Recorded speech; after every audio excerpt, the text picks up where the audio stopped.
चलिए जी, प्रारंभ करते हैं। ओम सदाशिव समारंभां शंकराचार्य मध्यमाम् अस्मदाचार्य पर्यन्तां वंदे गुरु परंपराम्। वाक्यकारं वररुचिं भाष्यकारं पतंजलिं पाणिनिं सूत्रकारं च प्रणतोऽस्मि मुनित्रयम्। सर्वेभ्यो नमो नमः। नमो नमः। अत्र भवतां समेषां स्वागतम्। अस्माकं विसर्ग संधि इति विषयम् अधिकृत्य पाठः प्रचलन् वर्तते। तस्य अद्य मन्ये पञ्चमः दिवसः वर्तते।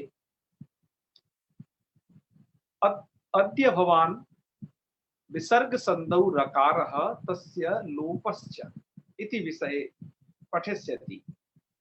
मित्राणि, यद्यपि रका विसर्ग संधौ रेफः इत्यस्य स्थिति कुत्र भवति इत्यस्मिन् विषये केचन नियमांशाः पूर्वम् एव भवद्भिः अवगताः। अद्य तावत् पुनः अत्र एकं सूत्रम् अत्र प्रस्तुतम् आचार्येण वरदराजाचार्येण। अतएव अत्र पुनः रेफ विषये चर्चा क्रियते। अथ च लोप विषयेपि केचन नियमाः प्राक् उक्ता, यह एव उक्ता, किन्तु अत्रापि लोपस्य स्थिति एकस्मिन् स्थाने आयाति। अतः इदं विषयम् अवलम्ब्य किंचित व्याख्यातुम् इहे। तो रोह सुपी, यह सूत्र आप यहाँ पर देख पा रहे होंगे। रोह सुपी का जैसा आप अर्थ देख रहे हैं, अहन्नो रेफा देशो न तो सुपी। अहन शब्द के नकार को रेफ आदेश करता है। इसी सूत्र को हम बताते थे कि पहले भी कि न के स्थान पर र, यही होगा रजात विसर्ग। मतलब न के स्थान पर भी विसर्ग की स्थिति कैसे बन सकती है या नहीं बन सकती, वो सब इसके बारे में बताएंगे, है ना। नजात विसर्ग इसी को कहा जाता है, जो आपने उस स्लाइड में देखा हो तो जी। तो ये अहन शब्द के लिए ही मात्र एक सूत्र है। तो अहन शब्द के विषय में आपको सावधानी से संधि करना है। अहन शब्द नकारांत है, इसमें ना स अंत वाला है ना ये र अंत वाला है।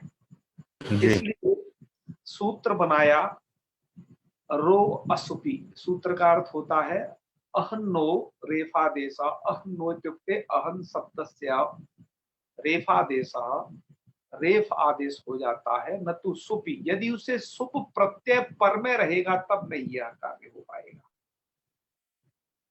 तो आइए, ये सभी उदाहरण ऐसे हैं कि जहां सुप प्रत्यय पर में नहीं है। तो जैसे देखिए आप जो है, सबसे पहला उदाहरण अहन प्लस अहा। तो अहन शब्द है जी। तो रेफ आदेश हो जाएगा। सुप नहीं परे है यहाँ पर, है ना। सुप प्रत्यय, सुप मतलब सुप प्रत्यय पर में नहीं होना चाहिए। अहन शब्द ही पर में है तो खैर कोई बात नहीं।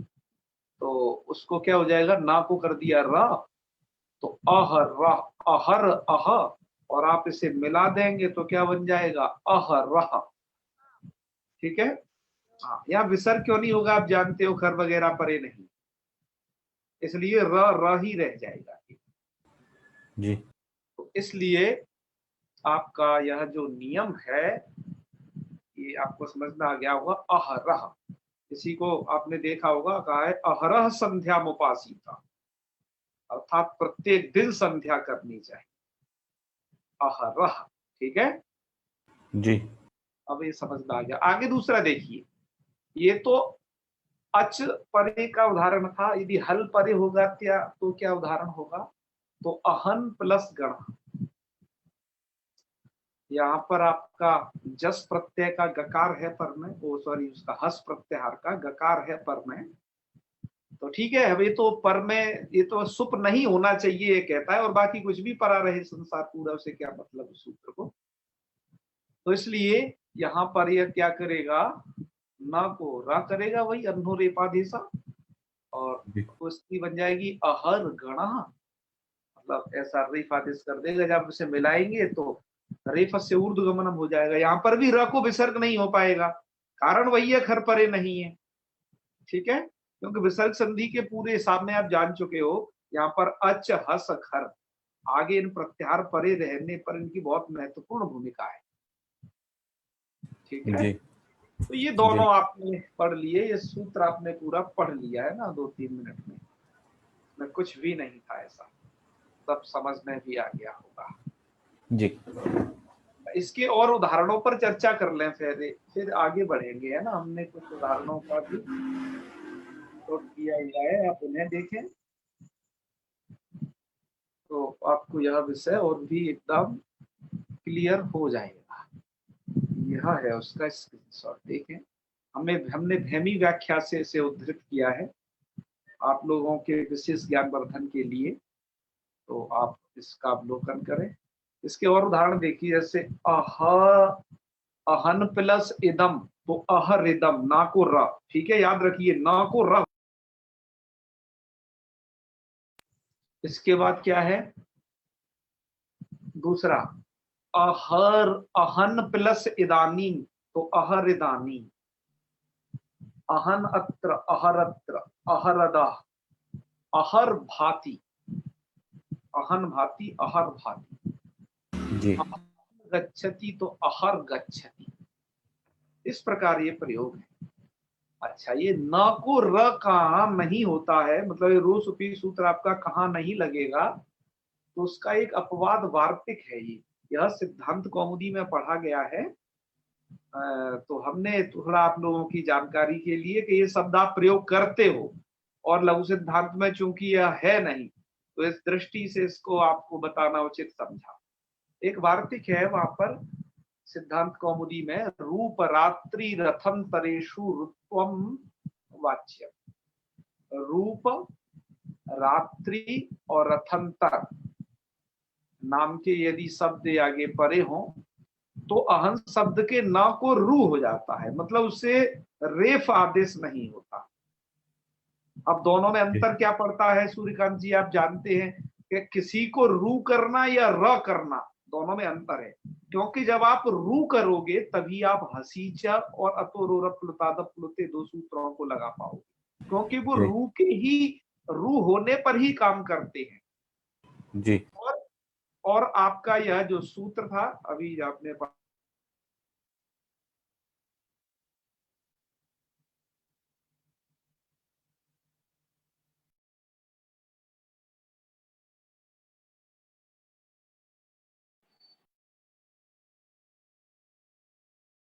को क्या हो जाएगा, ये तो रू का र है, इसलिए यहां पर आपका कौन सूत्र लग जाएगा,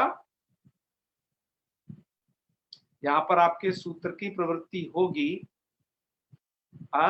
हसीच, ठीक है, याद रखिए जी हसीच सूत्र की प्रवृत्ति होगी, तो फिर यहाँ पर रूप बनेगा आपका अहो रूपम, क्योंकि ऐसा स्थिति रहेगी, ध्यान रखिए, अहन प्लस रूपम।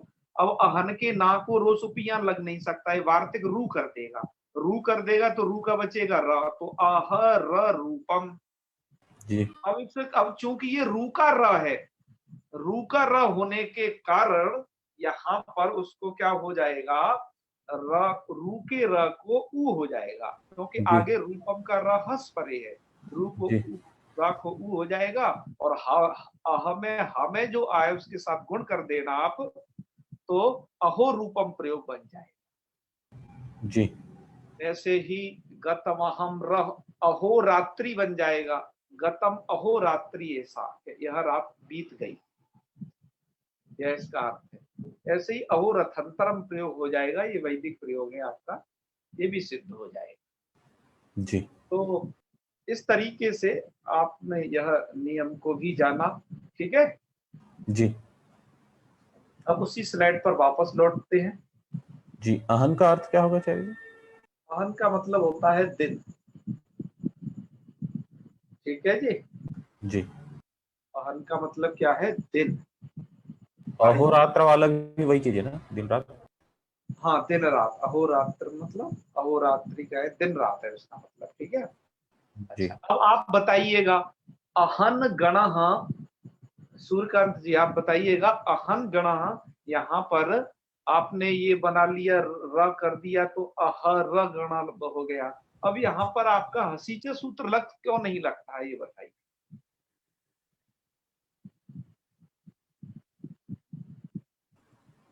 यहाँ हसीचा क्यों नहीं लगता है? और अहर अह यहाँ पर अतोर प्लुताद प्लुते क्यों नहीं लगता है? वो सामान्य रह है। अभी अभी आपको जस्ट बताया है। हाँ, सामान्य रह है।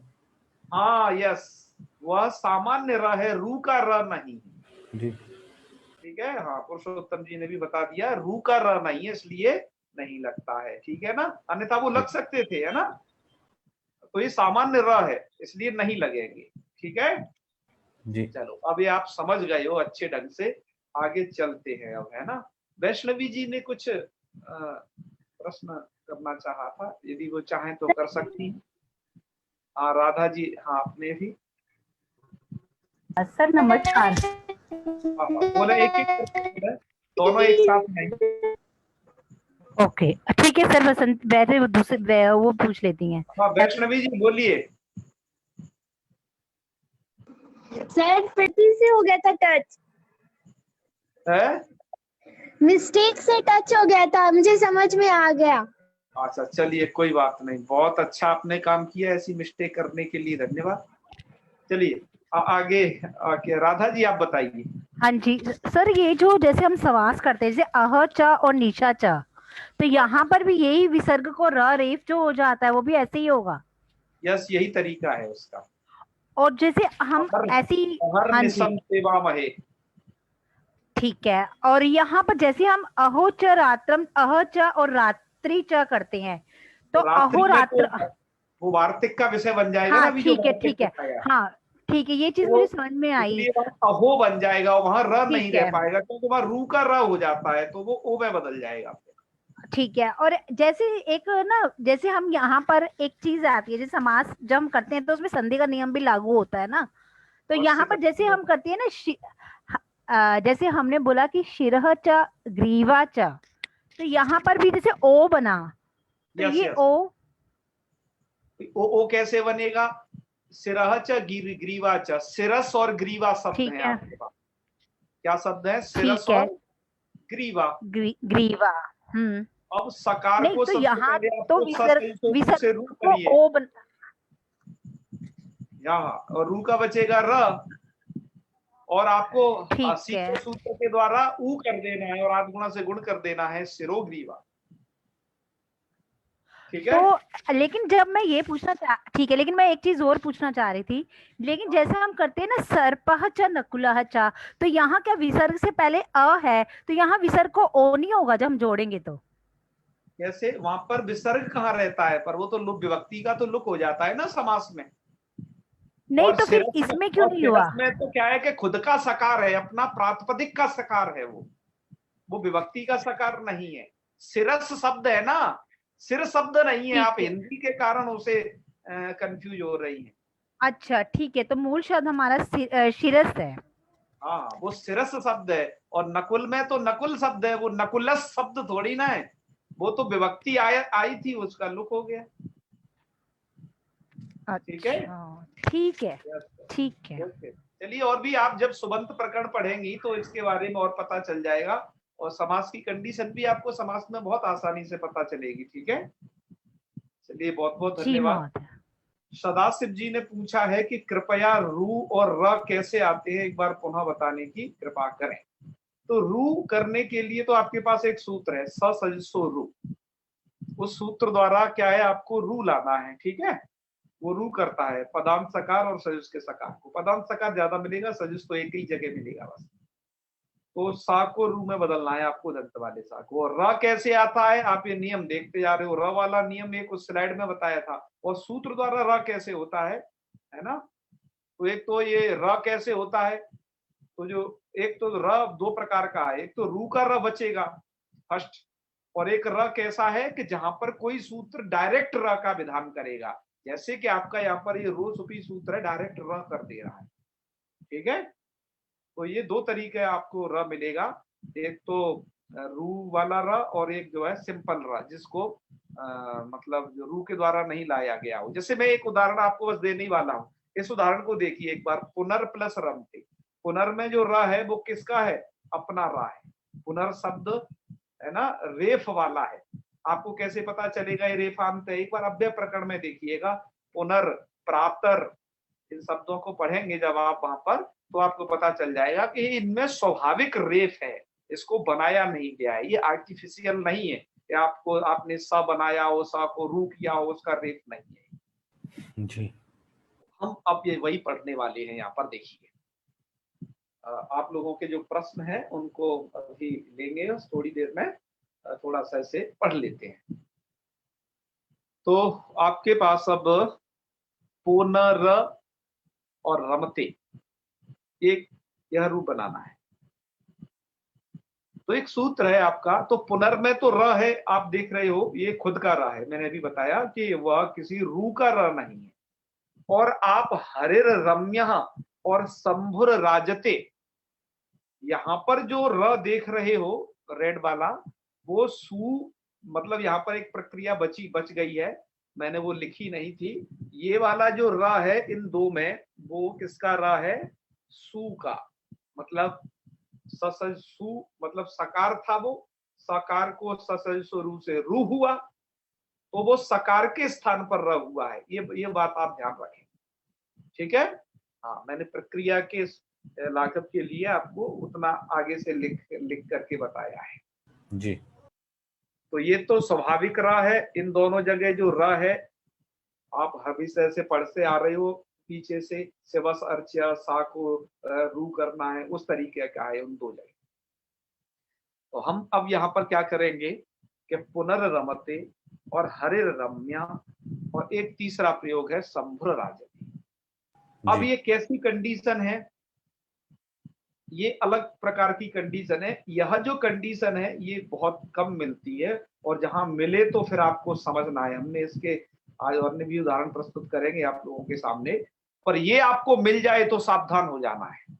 ठीक है जी। अब यहाँ पर क्या मिल रहा है, पहले र मिल रहा है और पुनर, आप र देख रहे हो, र के बाद जस्ट एक र है दूसरा, रमते का र, और यहाँ पर क्या है, हरि र, एक र है, मतलब उसे वो रू वाला र है, ये कोई सा भी र हो, है ना, इसके लिए, इस नियम के लिए, और र है, और यहाँ पर एक रम्य वाला र, मतलब र के बाद र पर में मिल गया। ऐसे ही संभुर राजते, र के बाद एक र और मिल गया। तो ऐसी जगह पर क्या करना है आपको, ऐसी जगह के लिए आपके पास सूत्र है रोरी। क्या सूत्र है, रोरी। सूत्र क्या करता है, रेफस्य परे लोप, मतलब र के बाद यदि र होगा तो पहले वाले का लोप कर देना है आप। रेफस्य रेफे परे लोप, रेफ का यदि रेफ परे हो तो लोप हो जाए जी। बिल्कुल, हम इसे लोप कर देंगे। तो जब हमने लोप कर दिया तो लोप करने पर दूसरी वाली कंडीशन बन गई, पुनरमते हरे रम्य संभुराजति है, ये मूल शब्द है बिल्कुल जी। ऐसी कंडीशन होने पर आपको क्या करना है, ऐसी कंडीशन होने पर आपको सूत्र है आपके पास, ढलोपे पूर्वस्य दीर्घोण।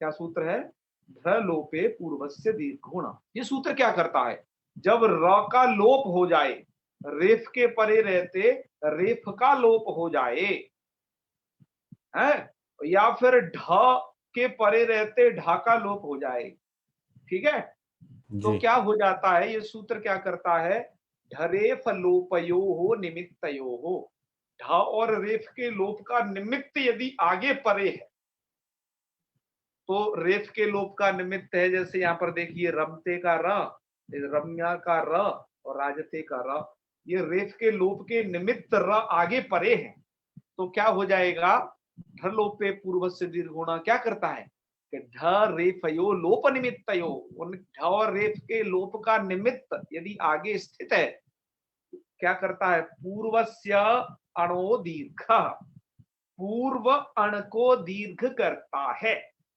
जी पूर्व अण को दीर्घ करता है मतलब इसका हमने डायग्राम बनाया है आप लोगों के लिए, ठीक है। जी कीर्ति माला जी अपना हाथ कृपया डाउन कर लें, हम आपके प्रश्नों को बस अभी लेने वाले हैं इस विषय को थोड़ा बढ़ा करके। जैसे यह डायग्राम को थोड़ा समझने की कोशिश करें। आगे यदि देखो ये ढ और र आगे परे होंगे, है ना, ये निमित्त कोटि में है। जी इसके पूर्व में क्या होगा, मतलब ढ से परे ढ होगा और र से परे र, ऐसा स्थिति होगा। मतलब पूर्व में र होगा और पूर्व में ढ होगा। तो आप जानते जी हो कि इनका तो लोप हो जाता है, ये तो डिलीट हो जाते हैं, ठीक है, पूर्व वाले। लेकिन इसके बाद, मतलब बाद नहीं, सॉरी, इससे पहले यदि ये वाला अण प्रत्यार में तो 3 अक्षर आते हैं। यहां पर ध्यान रखना, अण प्रत्यार पूर्व नकार तक लिया जाएगा। जी मैंने आपको बता रखा है पूरे अष्टाध्यायी में जो अण प्रत्यार है पूर्व नकार तक ही लिया जाता है, केवल अनुदित सवर्ण से चा प्रत्यय सूत्र को छोड़ करके, उसमें पर नकार तक लिया जाता है। जी ओके, बात आ गई ना समझ में? जी अच्छा, और जो इण प्रत्याहार है, इण इण आपको कहीं पर आगे दिखाई दे तो वो हमेशा पर नकार तक ही लिया जाएगा। इस नियम को हम संज्ञा प्रकरण में बता चुके हैं, जी एक बार फिर से याद दिला दिया है आपको। तो क्या स्थिति हो, पूर्व में अण होना चाहिए। अण का मतलब अ ई उ में से कोई एक वर्ण, तो उसको क्या कर लेना है, आपको दीर्घ कर लेना है। तो उसे दीर्घ करेंगे तो कौन से वाले दीर्घ होगा, ये वाले दीर्घ होंगे जो ग्रीन अक्षर में लिखे हुए हैं। जी यह कंडीशन बनेगी। आइए वर्तमान में देखिए, र से अब ये पूर्ण रमते, यहां पर र का तो लोप कर दिया आपने रोरी सूत्र से। जी ये र से र के लोप का उदाहरण है, ठीक है। जी पूर्ण रमते, र का लोप कर दिया है, तो रमते में ये निमित्त परे है, रेफ के लोप का निमित्त र आगे परे है। तो पूर्व वाले अण को, पूर्व में अण क्या है, पुनः में न में अ, उसको जी दीर्घ कर दें, दीर्घ करने पर पुनः रमते रूप बनेगा। जी ऐसे ही हरि रम्य यहां दीर्घ कर दें तो हरि रम्य बन जाएगा। ई को दीर्घ हुआ है, मतलब पहला उदाहरण आकार के दीर्घ का है क्योंकि में 3 ही अक्षर आते हैं, अ ई जी और उ। और दूसरा ई के दीर्घ होने का उदाहरण है। तीसरा शंभु राजते, यहाँ पर भी र का लोप हुआ है, इसलिए यहाँ पर उकार का लोप, उकार को दीर्घ करने का उदाहरण है ये शंभु राजते। जी बात आई ना समझ में? जी इस प्रकार के कुछ अन्य भी प्रयोग बनते हैं। पहले हम उन प्रयोगों को देख लेते हैं कि इस प्रकार के प्रयोग आपको कहां मिलेंगे जहां पूर्व में दीर्घ हो जाए। पुनरवते, हरि रम्या, शंभु राजते, इस प्रकार के आपको अन्य भी प्रयोग मिलते हैं। चलो पहले उनकी चर्चा कर ली जाए, ठीक है। जी देखिए इन्हें, चलो पहले इस वाली इसको देख लेते हैं इनको। जैसे हरि रम्या, आपको कैसे सिद्ध करना है वो प्रक्रिया देख लीजिए। हरिश रम्या, पहले सु सूत्र से सकार को क्या करना है, सस्य ऋत्वे अनुबंध लोपे हरिर रम्या इति स्थिते रो रि इति सूत्रेण रेफस्य परे पूर्वस्य रेफस्य लोपे कृते हरि रम्या इति जाते और ढलोपे पूर्वस्य दीर्घोण इति सूत्रेण रेफ लोप निमित्ते रेफे परे पूर्वस्य इकार रूपस्य अणः दीर्घे कृते हरि रम्य इति सिद्धम, ठीक है। हाँ, कदाचित इसको देखने पर ऐसी लोगों को भ्रांति हो जाती है कि ये द्विवचन का रूप है क्या, लेकिन ये है, ये प्रथमा का ही रूप, क्योंकि रम्य आगे प्रथम पुरुष ही, प्रथमा ही परे है, मतलब एक वचन ही है, ठीक है। तो ऐसे और भी कुछ प्रयोग बनेंगे। हरि रम्य आपने बना लिया। और जैसे ये देखिए, अंतर प्लस राष्ट्रीय। तो यहाँ पर क्या है, अंतर है, ये र है ना, अंतर में स्वाभाविक र है, ठीक है। अंतर के बाद राष्ट्रीय का र है, तो पहले वाले र का हो गया लोप, तो स्थिति बनेगी अंतरराष्ट्रीय। उसके बाद आपको क्या करना है, रेप का लोप निमित्त परे है, तो ढलो पे पूर्व से दीर्घ होना से पूर्व जो अण है ता में उसको दीर्घ कर दिया। दीर्घ करने पर क्या बन जाएगा, अंतरराष्ट्रीय। क्या बन जाएगा, दीर्घ करके अंतरराष्ट्रीय। आपको यही प्रयोग करना चाहिए। हिंदी में तो है ना उसको अंतरराष्ट्रीय बोलते हैं, मतलब रा को भी साथ में बोल देते हैं। तो बल्कि यह संधि सहित प्रयोग इस प्रकार से होता है, अंतरराष्ट्रीय। ऐसे ही अंतर प्लस राज्यम, अंतरराज्यम। और आजकल अंतरराज्यीय बस भी बस स्टैंड भी है काफी, है ना। हाँ, तो अंतरराज्यीय होना चाहिए वहां पर। ये क्या है, प्राता राजते, प्रातर राजते। प्रातर एक शब्द है ना प्रातः काल के लिए, तो प्रातर राजते है तो प्राता राजते जी। और यहाँ पर है दुष्टाभिर राक्षसी भी। दुष्टाभिर र था, इसका सकार उसको र हो गया था जी। तो फिर उसको दुष्टाभी राक्षसी भी ऐसा प्रयोग बन गया। और ढकार के लोप के उदाहरण भी आपको मिल जाएंगे, जैसे ली ढ प्लस ढ, ली ढ, हमने वो उदाहरण वहां पर दिया हुआ है, अभी आपसे चर्चा करेंगे। ऊढ़ प्लस ढ, ऊढ़, क्योंकि ढकार के उदाहरण उधर नहीं है तो यहाँ पर से समझ लेना। मतलब ढकार परे रहते भी पूर्वण को दीर्घ होता है यदि बीच में ढकार का लोप हो गया हो जी। क्या आपने समझा। इसके बाद आपको और उदाहरण प्रस्तुत करते हैं। इस स्क्रीनशॉट को वहमी व्याख्या से लिया हुआ है। कौन सा है वो,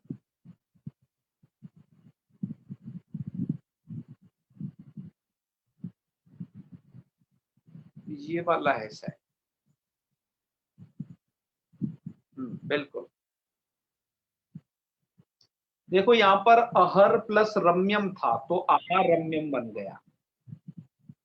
जी। इसी तरीके से ये एक इसके हैं, अभी इसके उदाहरण चल रहे हैं सब ढलोपे पूर्व से दीर्घ होना, मतलब रोरी ने जहां लोप कर दिया है और फिर वहां दीर्घ कहां हो गया है पूर्वण को।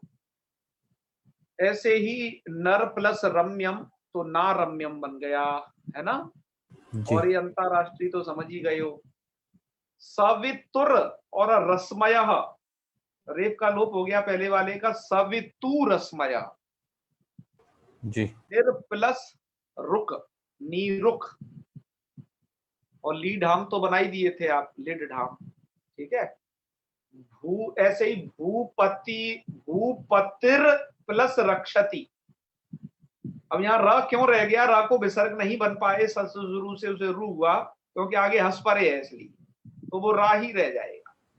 और उसके आगे यदि रक्षति मतलब र परे मिल गया तो पहले वाले जो र का लोप हो गया, और लोप होने के बाद उसको दीर्घ कर देना पूर्व वाले अण को, तो भूपति रक्षति मतलब राजा रक्षा करता है, ये अर्थ है इसका। जी।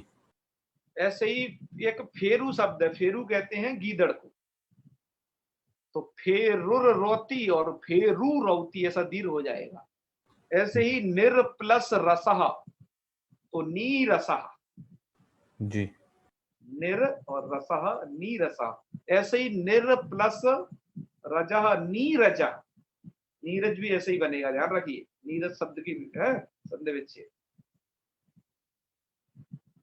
तो ऐसे ही आपको नीरुक बनाना। अच्छा, निरोग होता है ना, तो निरोग नहीं बोलना चाहिए, क्या बोलना चाहिए, नी रोग, निर प्लस रोग नी रोग बोलना चाहिए, है ना। इन्होंने, मैंने थोड़ा उदाहरण याद आ गया आपको बता दिया। क्या प्रयोग होता है संस्कृत में सही, नी रोग, निरोग नहीं होता। आप इस भ्रांति को अपने मन से हटा देंगे बिल्कुल आज के बाद, नी रोग प्रयोग करना है आपको जी।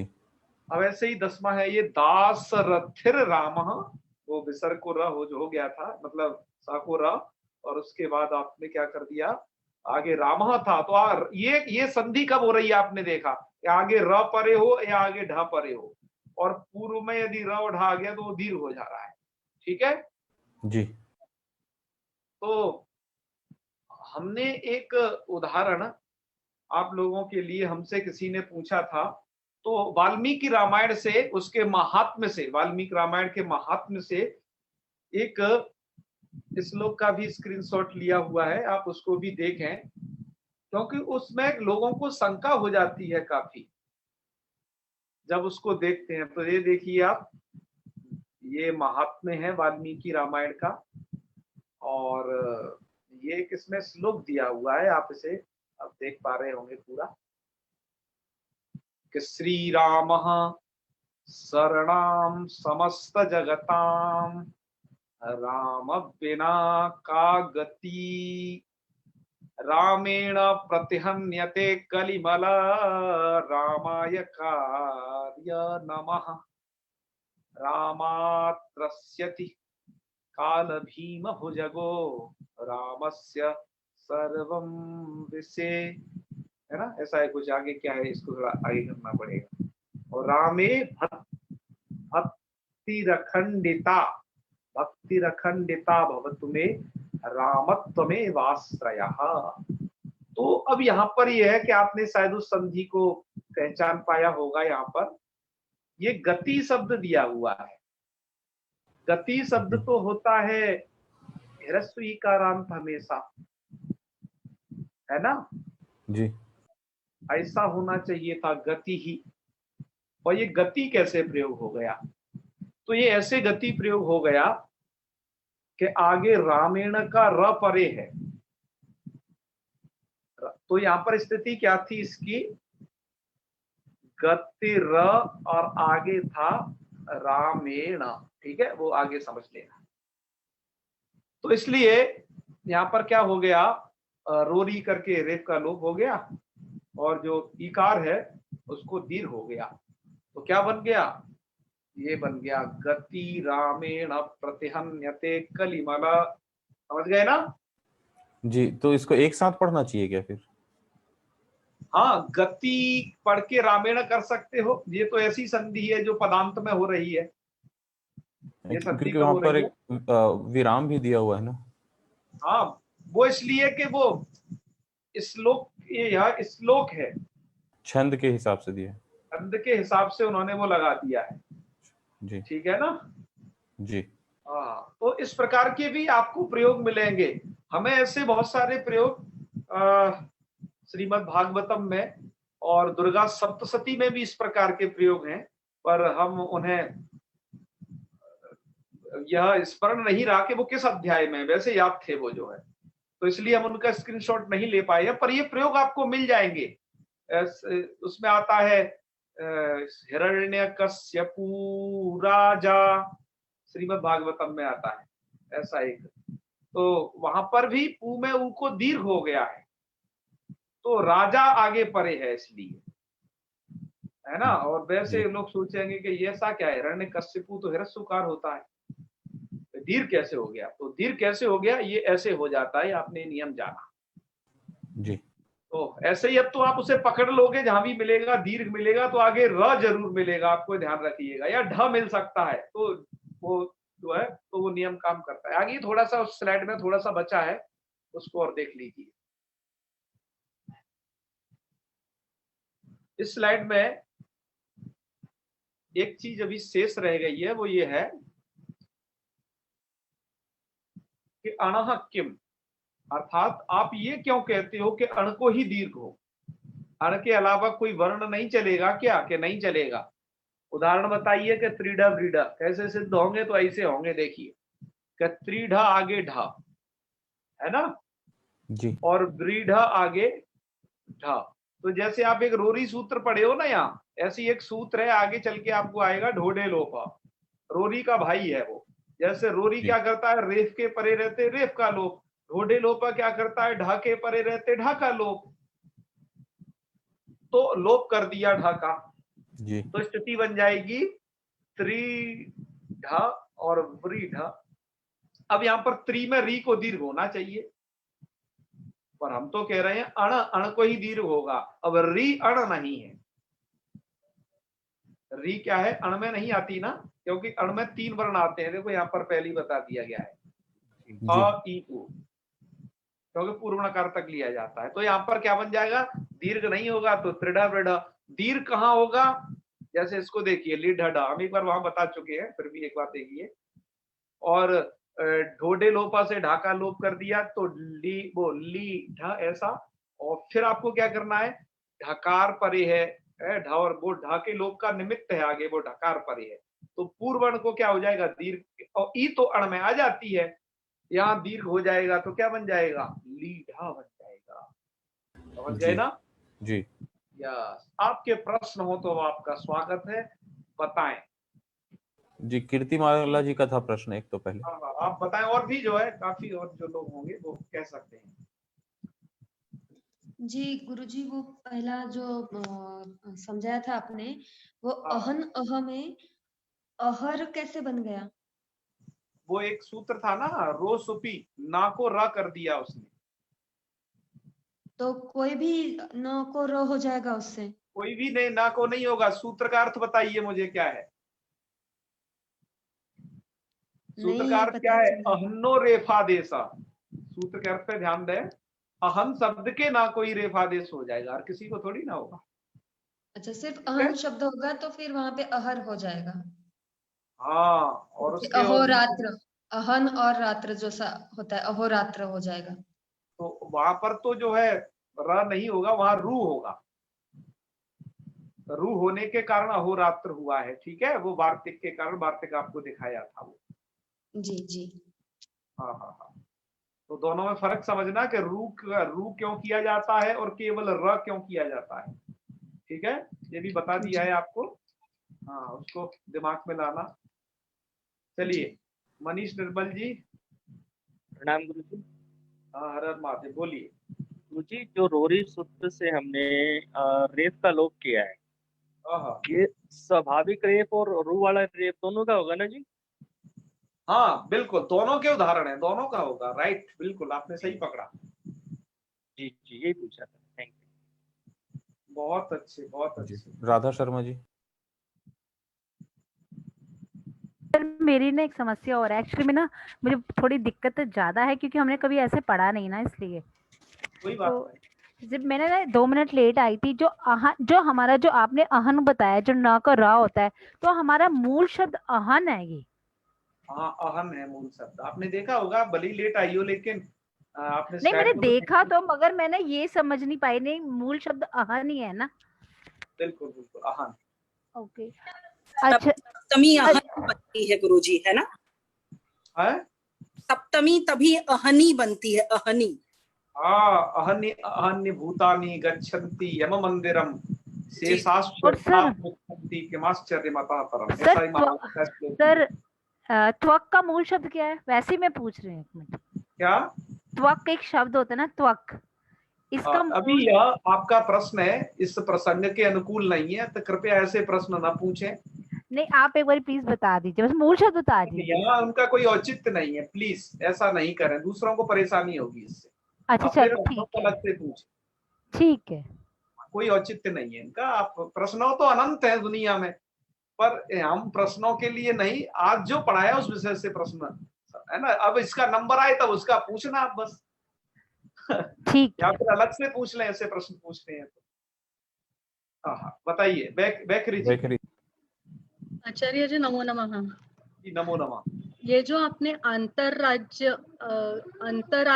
और अंतरराष्ट्रीय जो कहा था, जी जी, तो अंतरजाल जो शब्द अभी व्यवहार में है, तो वहां पर अंतरजाल में तो आगे ज परे है, तो वहां पर ये नियम नहीं लगेगा, र परे होना चाहिए तब नियम लगेगा।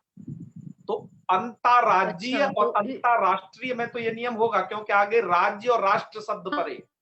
हाँ हाँ, तो हाँ, अंतरजाल ये जो शब्द है, ये वैसे का वैसे ही होगा।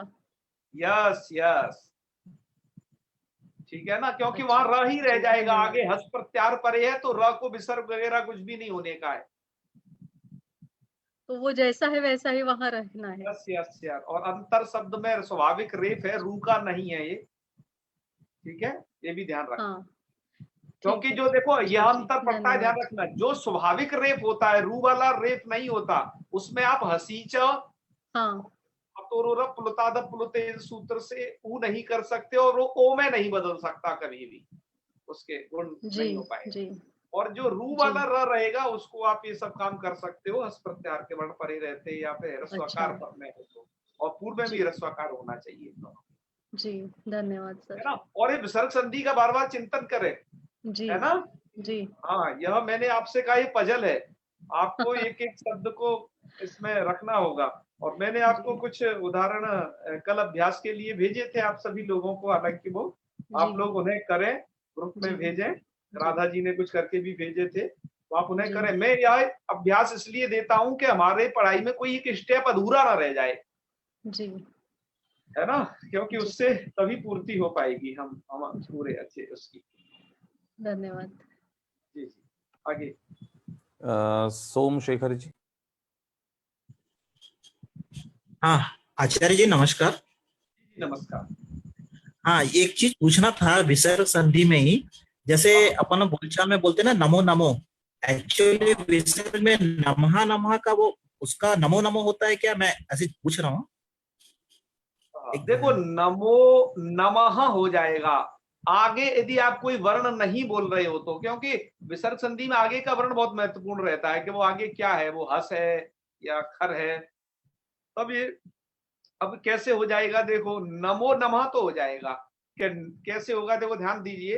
नमस क्या शब्द है आपका, नमस सकारांत, ससुरु से रू होगा, और नमस प्लस नमः है। उधर वाला जो नमा है, उधर ध्यान दीजिए, वहां विसर्ग ही क्यों रहेगा, क्योंकि वहां पर अवसान है, पर में कुछ भी नहीं है। तो जब पर में कुछ ना हो तो आपको विसर्ग ही रखना है फिर तो उसको, सकार को, ठीक है। रू होगा और कर्मचान विसर्जन से उसको विसर्ग कर देना है। अब कंडीशन पहले की बनती है, तो नमस और नमः, सकार को रू करना है, नम र नमः। अब क्या क्या होगा आप लोगों में से ही अब मुझे बताएंगे, कौन बताएंगे जी? मनीष जी आप ही बता दीजिए। नमस नमः और सा को र कर दिया, म न र, वो सॉरी मैं क्या बोल रहा हूं, म न र नहीं, न म र और नमः। अब आगे बोलिए, अब आगे क्या करेंगे मनीष जी? आपकी आवाज नहीं आ रही है, प्लीज अनम्यूट। एक बार गुरुजी जी पुनः प्रश्न करिए, वैसे मैं थोड़ा समझ नहीं पाया प्रश्न। अरे बिल्कुल भी नया नहीं है, आप जानते हो। देखो आप उसे कर दोगे, नमस जी। प्लस नमः, नमस शब्द हाँ जी सकारांत है, हाँ जी हाँ जी सकार को आप क्या करेंगे, ससजसो रू करिए, तो जी जी जी नम र नमः। हाँ जी, सदसो रू से रह हो गया ये। यस यस, नम र नमः। अब क्या हो सकता है, आपने पिछले सूत्र पढ़े हैं अतो कुछ यही। अतो रूर पलूता पुलूते सब यहाँ पे वो लगेगा। उसके लिए अकार ही पर में होना चाहिए, या नकार पर में है, तो उसका दूसरा सूत्र अगला वाला प्रवृत्त होगा, हसीच। बताया था ना आगे, या तो अपरे हो या हस परे हो, हाँ जी हाँ तो जी हाँ जी ओकार की स्थिति बनती है, ये बताया था शॉर्टकट टर्म में इसके। जी जी जी जी तो आगे हस प्रत्यार परे है ना, हाँ जी हाँ जी, तो इसलिए र को क्या हो जाएगा, ऊ होगा पहले, वो हो जाएगा। म में आके साथ उस ऊ को गुण हो जाएगा, तो नमो नमः बन जाएगा। जी जी ठीक है ना। हाँ जी हाँ हसी चा सूत्र लगेगा जी। हाँ, आप सूत्र भी पहचान गए और तरीका भी अब समझ गए सब, है ना। जी जी जी जी, चलिए बहुत अच्छे, बहुत बढ़िया। शिव वंदे जैसे था। हाँ, शिवो वंद्य जैसा था, बिल्कुल बिल्कुल। आप अभ्यास करते रहे तो हमारा विसर्ग संधि का पाठ अब 2 दिन का पाठ है बस, जी जी जी तो उसको हम करेंगे पूरा 2 दिन बाद। तो कल का तो प्रतिपदा का अवकाश रहेगा, हम प्रयास करेंगे कल आपका एक जो हल संधि का टेस्ट है उसे आयोजित कर लें, वही रहेगा प्राचीन वाला पैटर्न पूरा का पूरा, तो आप जी लोग तैयारी करेंगे है जी। और उसे कर रहे हैं बिल्कुल।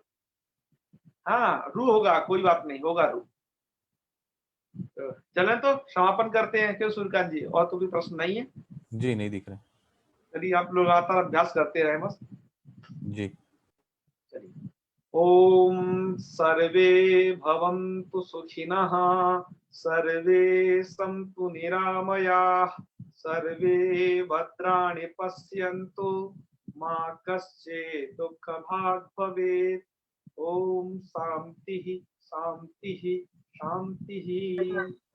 सर्वेभ्यो नमो नमः। शुभ रात्रि। नमो नमः। शुभ रात्रि। नमो नमः गुरु। शुभ रात्रि।